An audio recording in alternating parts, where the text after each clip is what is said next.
rollie, stole with the rollie on. What was our getaway car, Jag portfolio? You hear me? Hey, I heard I had some sneak dissers. Whoever feeling hot, that AR got a heat sensor. Cuz said don't entertain them hungry niggas. I wish I would pay attention to these homeless niggas. Who's the best big man in all of basketball? I mean, you looking at him right here. I deal with them both ends, defensively, offensively. Some people might have some other opinion, some other opinion about it, but I know that I am, and I know that people are saying that now because I do on both ends, and and I still got a long way to go. I got a lot to learn, and I can't wait till I keep on learning and get better. You ever watch a player and just go, oh my God, this guy is unstoppable?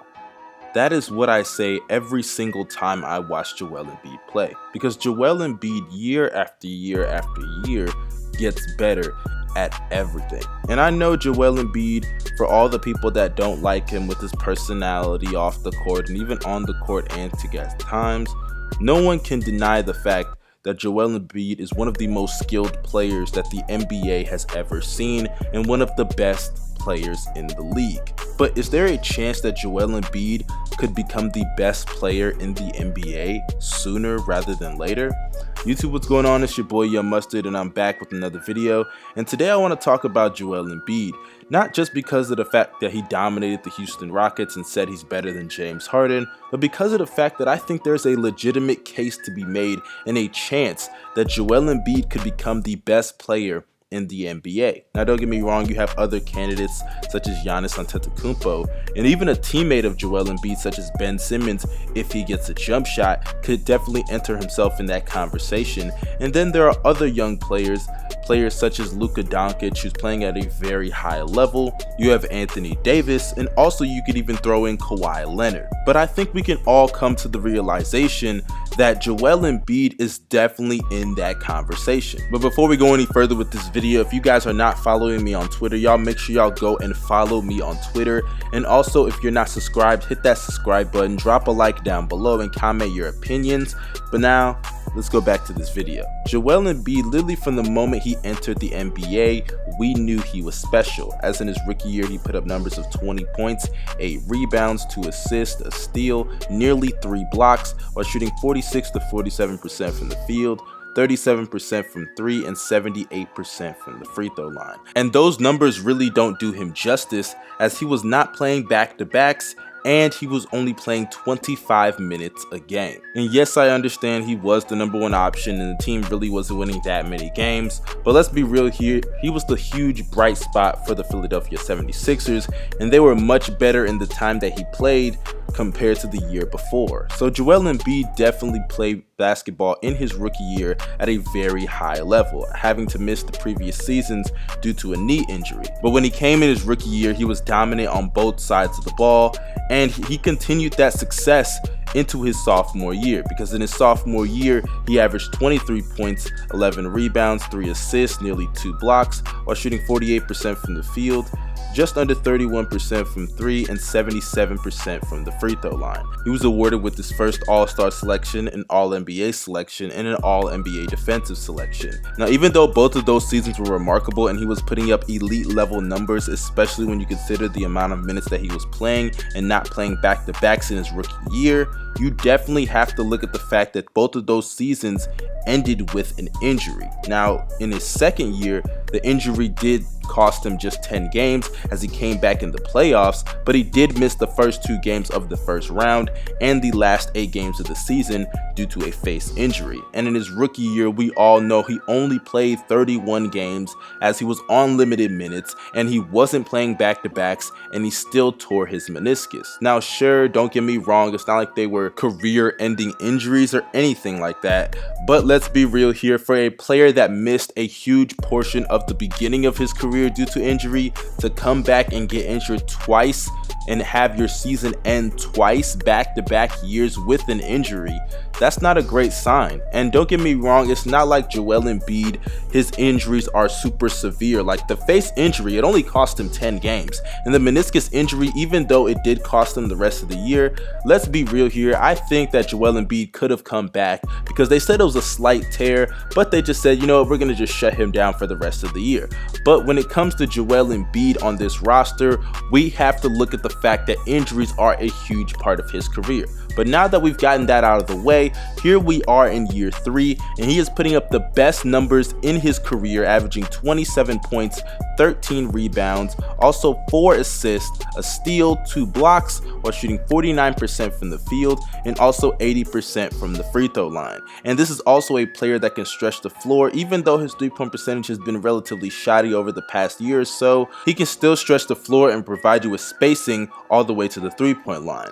And the thing about Joel Embiid, and the only weakness I would say about his game, is that his shot selection can be pretty poor and the turnovers are really high, especially when you consider the fact that the assists are not always correlating to the amount of turnovers that he should have. So when it comes to his weaknesses, his decision making and IQ are really the only weakness in his game. But every single player has a weakness, so it's no surprise that Joel Embiid has one. Now when it comes to how he can translate that into becoming the best player in the world, number one, he needs to stay healthy. That is the number one concern going forward in his career from now on.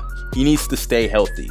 Number two, he needs to also learn that his offensive game, even though it's very potent, can still be better efficiently, because his efficiency is still something that he needs to improve on, because last year he didn't even shoot 44% throughout the entire postseason, and he shot below 30% from 3 on nearly 4 attempts throughout the entire postseason. So I definitely think shot selection needs to be addressed with Joel Embiid, and he needs to focus on that.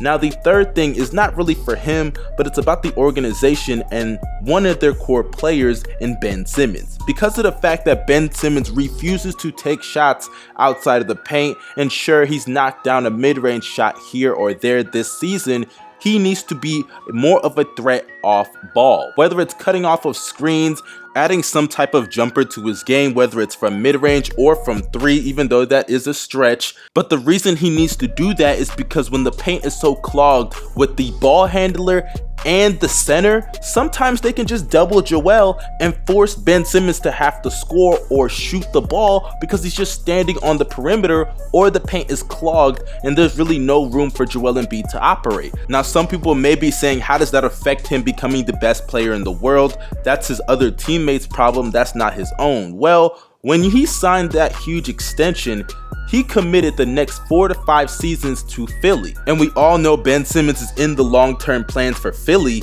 When you have both of them as core pieces of your franchise, I mean, if Ben Simmons cannot grow a jump shot, it's going to affect their success, and success affects how players are viewed, because Anthony Davis, from a talent perspective, is arguably already the best player in the NBA, but no one's going to call him that because of the lack of success that he's achieved throughout his entire career. Only 2 playoff appearances, one of them being first round exits and the other of them losing in 5 in the second round to the Golden State Warriors. So I definitely think that when it comes to success, that is definitely a factor in the best player in the world argument. And sure, the Philadelphia 76ers will always be a competitive team in the Eastern Conference, but there's a chance that they may never even make a finals appearance with all these teams in the Eastern Conference coming up. You have teams like the Bucks and Giannis Antetokounmpo. The Raptors are still a threat. Who knows what they could do moving forward?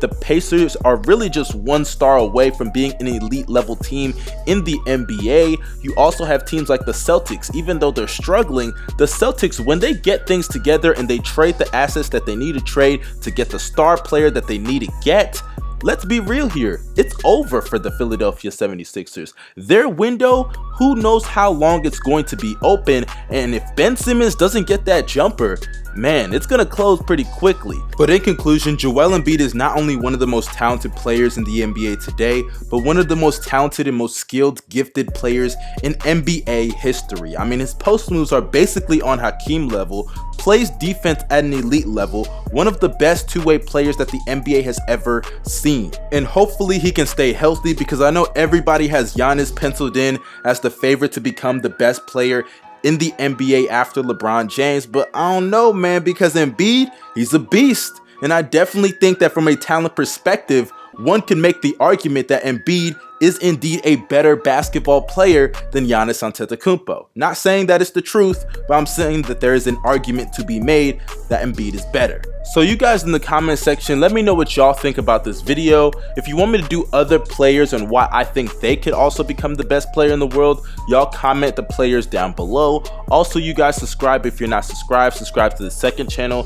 Follow me on Twitter and Instagram. Those links are down below. So without further ado, y'all have a great day. I'm out. Peace.